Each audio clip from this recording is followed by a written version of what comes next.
The thing about Left 4 Dead 2's beta, it's not what you think it actually is.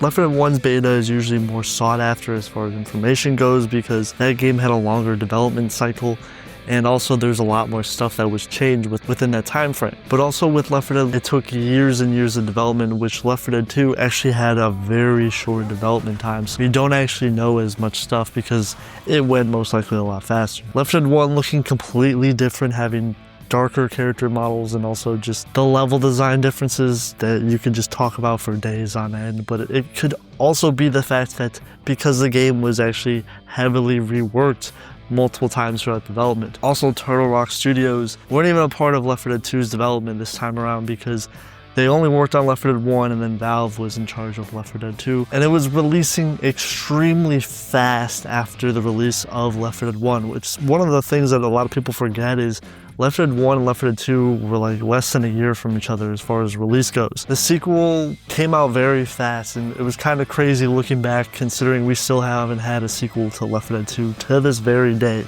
Even though, you know, they've had attempts at least trying it here and there, but it's never been fully completed. Because of how fast Left 4 Dead 2 was in development, people were actually worried that the franchise was going to be a yearly thing like FIFA. Obviously that would not be the case, it would be far from the truth, as this was the only time really Valve did something like this. It's almost going on 2 decades since Left 4 Dead 2's release, which is, yeah, you hate to see it. A lot of people actually ended up enjoying Left 4 Dead 2, even despite the mild bits of controversy. This wasn't an update for Left 4 Dead when it probably could have been. So because of this, there's not as much beta content for Left 4 Dead 2 compared to Left 4 Dead 1, where there was just long periods of development where the game was constantly changing. And eventually there's actually plenty of stuff to talk about, even in Left 4 Dead 2's beta, even though it's dig deep into the builds that do actually exist and we do have footage for. This video is a condensed look at one of Left 4 Dead 2's actual betas that they had at an event, and this will go over what the beta experience mod pack does. The main goal is to bring the aspects from Left 4 Dead 2's beta, but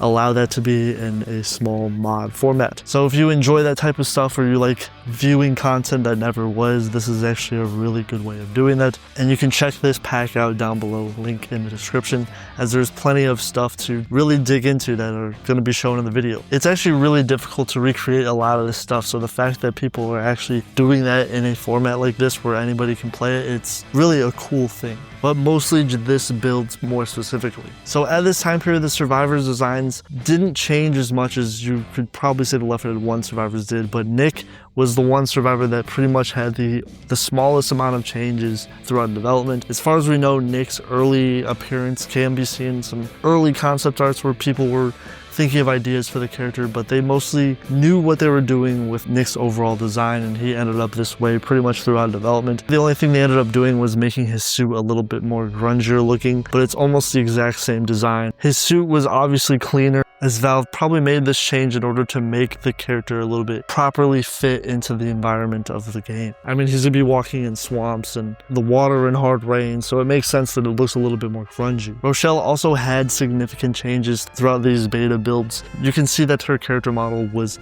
changed the most out of any of the survivors. She has 3 separate appearances where she has like a different look, and they were really trying to figure out what they were going to do with her character. Rochelle actually originally had an orange shirt during the E3 build, and this would obviously be changed to the trademark pink shirt that, you know, is pretty iconic at this point. And she also had a darker shade of jeans and a different style of boots. Rochelle's model also utilized a slightly different hairstyle in the E3 demo, and her hair was also a lot longer, and it was probably a little bit harder to animate, I imagine, so that's probably why they changed it. It was more of a ponytail in this early design. She's the only survivor to actually have model differences compared to the rest of them. If you want a little fun fact, her user interface on her HUD actually represents one of the earlier designs. If you look at the HUD when she's down, you can see a little bit of a sneak peek of that, where she has a different hairstyle, and you can tell this is not exactly the same exact character model. You can also see these different designs on, you know, the loading screen that existed at the time period as well. So she's one of the only survivors out of the 4 of them that actually got a complete overhaul throughout these updates of these different builds. And a lot of Left 4 Dead 2's early advertising, they actually included these slightly outdated models for some of the survivors, and Rochelle actually is one of them. But Coach also has a slightly different design that was utilizing a blue and yellow polo shirt instead of the colors that they went in the final game. I actually do kind of like these colors. It stands out a little bit more than the less saturated colors they went with. Obviously, we all seen that, you know, the beta photo of Coach wearing the football helmets. This wasn't that stage of development. This is much later where things were a lot more finalized. So this is pretty close to what we get in the final version of the game. Some pre-existing panels also have this really old Coach design that some of these actually exist in the final game to this very day. They changed his shirt probably really late in development is my guess. Ellis, the second most changed character, they were really going back and forth on what type of shirts and hats to give him. Also, in a lot of the early advertising, Ellis had a completely different design in those builds too. Again, similar to Rochelle, and I actually noticed this when I was a kid. Ellis's downed icon, his HUD icon, is also from an outdated version of his character model. This stuff was changed a lot throughout development. They didn't even fix this in the final build of the game. A lot of Left 4 Dead 2's official advertising does have these changed designs for the survivors, so that's how a lot of people have these images and have recreated mods based on them, because a lot of the pre-existing advertisements for the game represented these versions of the characters. And you can also, of course, see the original sketches for what inspired these characters that were really early in development. We'll probably save that for another video because this is mostly focusing on those E3 builds for these characters. Another big difference was the Charger the Charger had a really huge overhaul throughout development, and you can tell by the early footage of the character, his stats were almost entirely different. There was less cooldown on his moves, and the charge mechanic was not properly developed at this time period yet. He pretty much just rammed survivors. He didn't really pin them at this point in development. His attack animations involve him trampling over the survivors and then extending his reach for a grab to pummel them. It's really awkward and kind of weird to see. It's kind of interesting to see where they went with this early route of Charger's design into what we got in the final game. And also his sound effects were removed in a lot of areas because it sounded a little weird.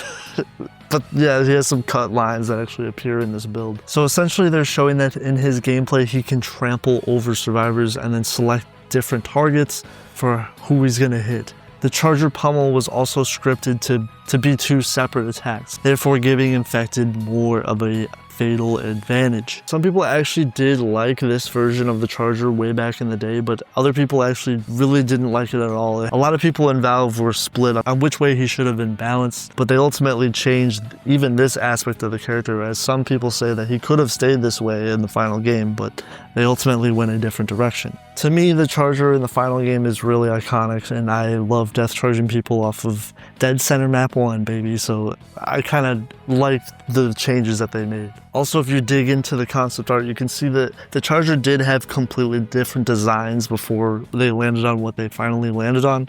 In this build, the jockey and spitter were not fully finalized, so they weren't shown in this build. A lot of the Left 4 Dead 2 designs for the regular special infected that existed in Left 4 Dead 1 did not exist at this point in development, so they looked exactly the same as the first game. I know some people actually probably would have liked this. In a way, you would kind of receive that with the later updates of the game where they would actually bring back those old classic models and allow those to appear in the Left 4 Dead 1 campaign, so there is that. The original Uncommon Infected for the Parish, as the Parish was the only campaign that was playable in this early build, was actually the Sita Hazmat Zombies. There was no Riot Zombies at this point in development, so the Sita Zombies were on this entire campaign. Another apparent thing that a lot of people realize is that the weapon animations in this build are actually straight from Left 4 Dead 1, so they actually copied and pasted these same exact animations and just literally put them in Left 4 Dead 2. I know some people actually would have liked that because the final animations are noticeably extremely stiff. You have to pretty much mod them to actually make them good, in my opinion. In this early build, the Spaz was obviously using the animations of the auto shotgun.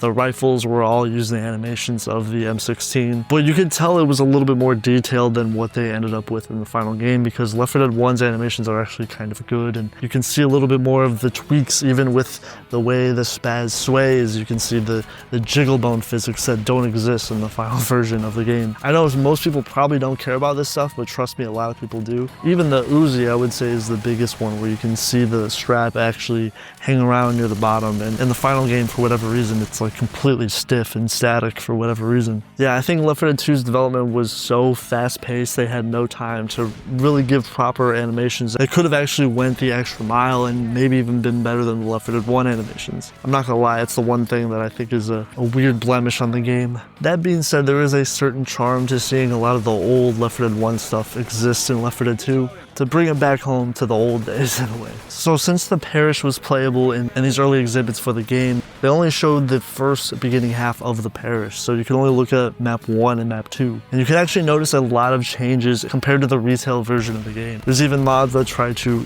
bring this stuff forward and allow people to even see it in game. There is actually some pretty key differences, even though it mostly looks the same. But if you look closely, you'll actually notice quite a bit of differences. Like, for example, weapons, the itemization, the structure, the music, all being different in this early build. Even the weapon spawns are also different. So there hasn't been any major impacts on the gameplay of these two maps. Most signs across the entire campaign are actually different, and completely different decals, or they're not even in the game where they got replaced. Some noticeable changes are at the dock, where there's actually the introduction to the campaign. The no entry or the stop signs are actually unused in the final game. And there's also an unused yellow warning restricted area texture that is also completely missing in the final game and got replaced. And there's plenty other signs that also follow a similar formula where they just don't exist in the final game. There's also different item spawns, like for example, incendiary ammo being a little bit more consistent in these early builds of the game. I don't know if it was just to show this stuff off. And also some weapons here and there have different spawn locations. And tier 2s, for whatever reason, are spawning a lot more consistently on these levels for whatever reason, because in the final game, it's not like that at all. My guess, it was probably most likely temporary to try to show them off to new players. The first safe room also has considerably more Molotovs, pipe bombs, and overall grenades and items in general appear a lot more frequently in this build of the game. There's also some unused quarantine flyers that were only in this safe room that didn't make the final game. And some of the set pieces in the level don't have their final models that were made yet. Like for example, the horse in map 2, the horse statue is not actually finished yet. The ambulance in the beginning of the level got replaced by a police car and also an army truck. They also adjusted the barricades that are behind these vehicles as well. The horse statue in the park actually had a different design at this point in development. It wasn't finalized yet. This is actually a statue that existed in the files of Half-Life 2 and also Counter-Strike. So it's probably here as a placeholder. In the final game, they ended up just changing the rotation of the statue and ended up calling it a day and giving it a different stand. No surprise, more quarantine textures that were scrapped from the game. A lot of these actually existed in Left 4 Dead 1, and I'm assuming they changed them just to give Left 4 Dead 2 a different visual appeal compared to the original campaigns. There was a pistol spawn location that was replaced by tier 1 spawns. There's also an unused quarantine zone flyer that also was replaced by the CETA trademark flyers. I assume this was probably done just to add more detail to these areas, a little bit more world building when you know that CETA is actually placing these flyers. The extremely iconic health packs that existed in near the panic event actually did not exist at this point in development, which is funny because I think they existed when the Parish Map 1 was originally all one chapter with 1 and 2 together. But no, in this build they actually deleted these health packs, which I kind of wish in the final game they continued with them just being deleted. I don't like them. Everyone always relies on them, and if there's a tank before these health packs, people always just use them. The parish also uses different panic event music. This was most likely changed. It is more southern inspired in this early version of it and is a lot more pronounced. There's violins and strings that you can hear that are not used in the final game, and there's also a different drum pattern.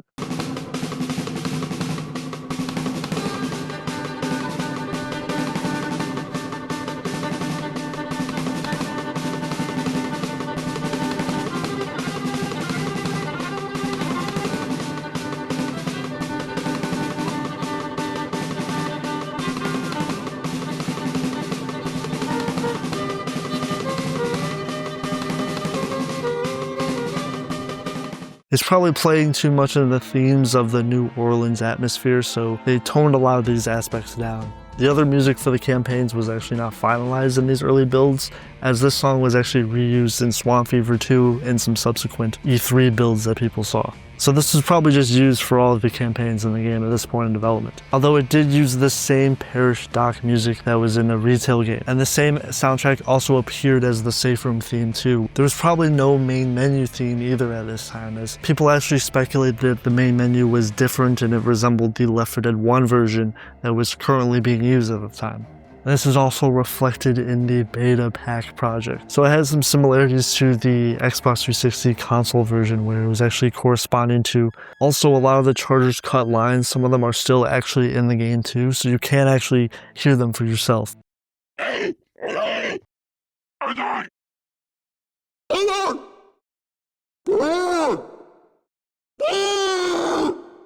Although some people speculated that a lot of the lines that were in the E3 build, but that's the cool thing about the Left 4 Dead 2 beta pack, is its goal is to try to revive a lot of these older ideas in this iteration of the game. So check it out, link down below. There's also a really interesting trailer that they made specifically for the mod pack. If you guys like the video, if you guys like the Left 4 Dead content, make sure to subscribe. There's also more content coming out every week. A Discord, if you guys are cool enough, you guys want to join that, link down below. But seriously, thank you for watching the video and make sure to subscribe.